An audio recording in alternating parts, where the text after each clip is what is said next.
So these are my midnight musings, and the other day was a hospital day. And normally when I go to the hospital, I get picked up by my private chauffeur. No, I'm joking. I get picked up by hospital transport and I go in an ambulance to my appointments. But hospital transport, they only come if you call them a few days in advance and you tell them the day of your appointment and also the time that you need to be dropped off at the hospital for.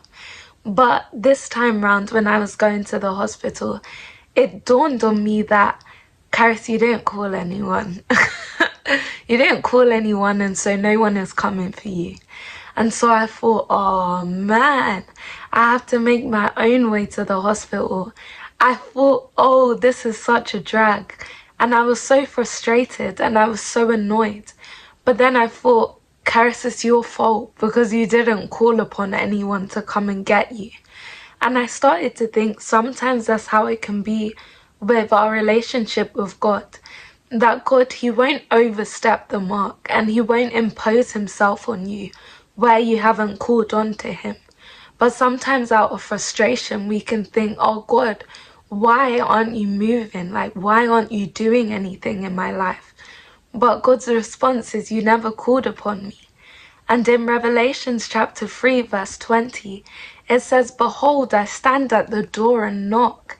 If any man hear my voice and open the door, and I will come into him and will sup with him and he with me. So God is saying, no, I'm waiting. I'm knocking at the door, but you have to take the step in opening the door. I always say to people, God will never kick down the doors of your life and force himself upon you. But like a gentleman, he patiently waits. And I remember as I was sitting at home thinking, why is no one coming for me?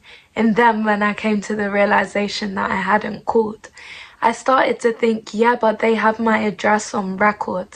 Why could they not go through the hospital database? And why could they not see that Karis has an appointment at 8 a.m.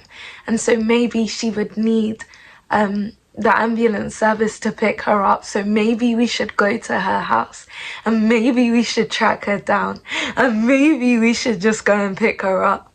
I thought, why couldn't they do that? And then I started to think, in reality, that's not what I want. If they did that, I'm calling the police. If they were so intrusive as to find me on the database and come and get me, I said, I'm calling the police. Someone is getting arrested and somebody will be sued. Like, I thought, that's not what I want. That's what I think I want, because right now I'm frustrated, but that's not what I want. And so sometimes we think, why can't God see that I need him? Why can't he just come to me?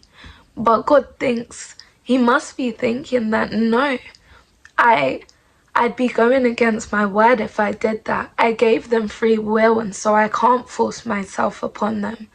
I can't do that. No matter how much I want to help, I can't. No matter how much the ambulance service of England and Wales wanted to come to my rescue, they said, no, this isn't our jurisdiction. We haven't been called upon.